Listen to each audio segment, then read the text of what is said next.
Bom, pessoal, vamos falar sobre os indutores.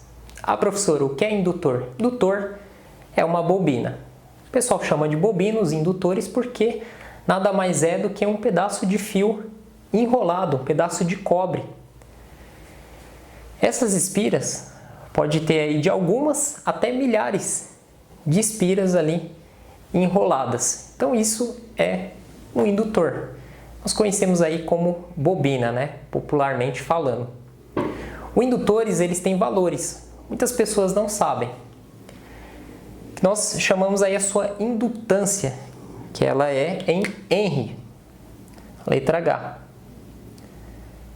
Então você vai encontrar aí com pico, Henry, nano, Henry, micro, Henry, que é a sua indutância, que é o seu poder de induzir.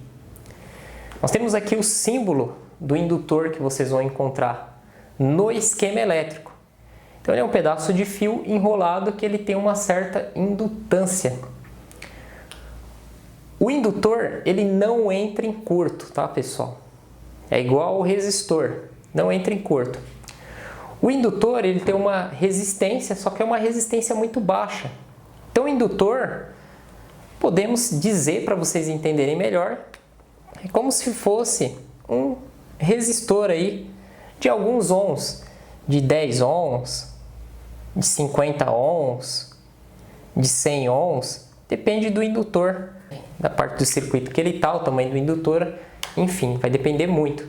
Não tem uma resistência fixa para mim falar para vocês, mas é uma resistência muito baixa, o indutor. E o defeito que pode acontecer é dele abrir. Então esse é o defeito que pode acontecer com o indutor, ele abrir. É um componente muito simples de entender o seu funcionamento. Ele cria um campo eletromagnético em volta. No osciloscópio você consegue ver que ele transforma uma forma de onda, né, de um ponto para o outro. Ele cria essa indutância. Mas não vamos nos aprofundar muito nas características, né, as partes técnicas do indutor. Vamos entender a parte de análise de defeito, que é o que nós vamos ver agora, ok? Temos aqui um circuito muito simples. Nós temos um resistor, um indutor e um capacitor. Então nós temos aqui ligado 4,7 volts, vai passar pelo resistor, aqui você vai encontrar 4,7 volts, aqui você vai encontrar também 4,7 volts e desse outro lado 0 volts. Funcionamento normal aí, resistor está funcionando bonitinho, o indutor, beleza, e capacitor, maravilha. Suponhamos que desse lado você encontre 0 volts. O que aconteceu com o indutor, a nossa bobina? Ela abriu. Então esse é o defeito que pode acontecer com o indutor, é ele abrir. Então quando você vai com o multímetro verificar a tensão de um lado do indutor, a mesma tensão você vai encontrar do outro lado. Um dos dois lados você vai encontrar a mesma tensão. E falando sobre as quedas de tensão. Então, suponhamos que aqui esteja funcionando normalmente, tá? E você vem aqui. Qual que é a queda de tensão sobre esse capacitor? Vai ser 4,7 volts. De um lado 0, do outro lado 4,7, 4,7, tá? Em cima da bobina, a diferença de potencial vai ser 0 volts.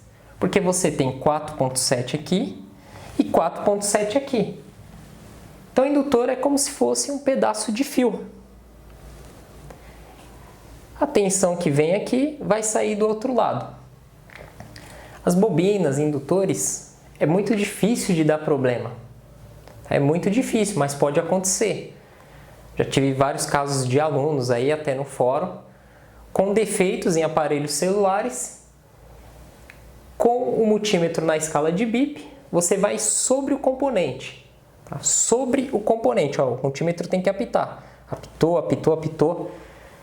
Chegou numa bobina, não apitou, matou a charada. Ela está aberta. E aí você vai trocar ela. Você vai pegar de uma outra placa, na mesma parte do circuito, que tem o mesmo tamanho e formato, vai remover e vai soldar lá. E pronto. A placa vai voltar a funcionar. Depois nós vamos ver na tela do computador, no esquema, né, a identificação dos indutores. Vocês vão ver que em partes do esquema, né, nem sempre o esquema ele vai te dar a sua indutância, mas em algumas partes vai ter lá em nano, micro, nano henry, micro henry, que é a sua indutância, o quanto ele consegue induzir. Né? Não vamos entrar em características mais profundas. Como eu falei, né, nós temos aí um curso separado, que é um curso de eletrônica geral. Não é só para celular, tá? É para quem quer aprender eletrônica geral e lógico que aprendendo eletrônica geral vai melhorar muito a sua análise geral, não só para celular, mas como para outros aparelhos. Aqui nós vamos focar na parte de celular. Então eu explico a função dele na placa do celular, no esquema e na bancada. Então não tem muito o que explicar sobre indutores em bobina.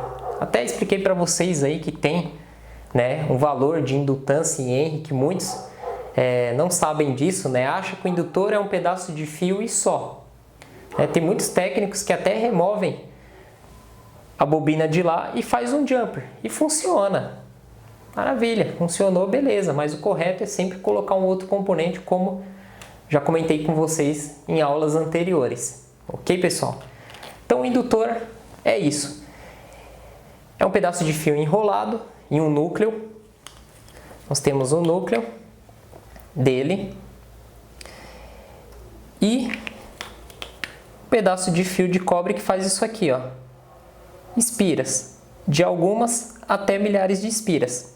Aqui cria-se um campo eletromagnético e a corrente desse lado vai para esse lado. Então, com o multímetro, você veio de um lado, você vai encontrar, suponhamos que você encontrou uma tensão aqui de 3,7 volts, do outro lado você vai encontrar aí os 3,7 volts. Se aqui você encontrou tensão e do outro lado você não encontrou tensão, opa! Esse pedaço de fio enrolado ele se rompeu. Como que ele se rompe? Através de uma alta corrente. Então quando começa a passar uma alta corrente sobre o componente, é aí que ele se rompe. Tá? Ou alguma outra característica, né? Celular com oxidação, enfim, aí já é um outro caso, como já expliquei para vocês. E aí você vem sobre as pontas, ó, coloca a ponta preta de um lado, a vermelha do outro, na escala de resistência ou a escala de BIP. Então vai apitar, tem que dar uma resistência muito baixa. Como eu falei para vocês, a bobina você pode se comparar como um resistor aí de 10 ohms, 5, 50, vai dar uma resistência muito baixa, tá? Depende muito do indutor. Então é isso aí, pessoal. Próxima aula vamos ver na prática. Se não entendeu, assista novamente essa aula, mas praticamente é isso. Indutor não entra em curto, ele já é um curto, ele é um pedaço de fio que vai pegar a tensão de um lado e vai passar para o outro. Então o que pode acontecer com ele é ele abrir. E é muito fácil de se testar. Na minha opinião, o componente mais simples e mais fácil de fazer o teste, indutor. Então é isso aí, até a próxima.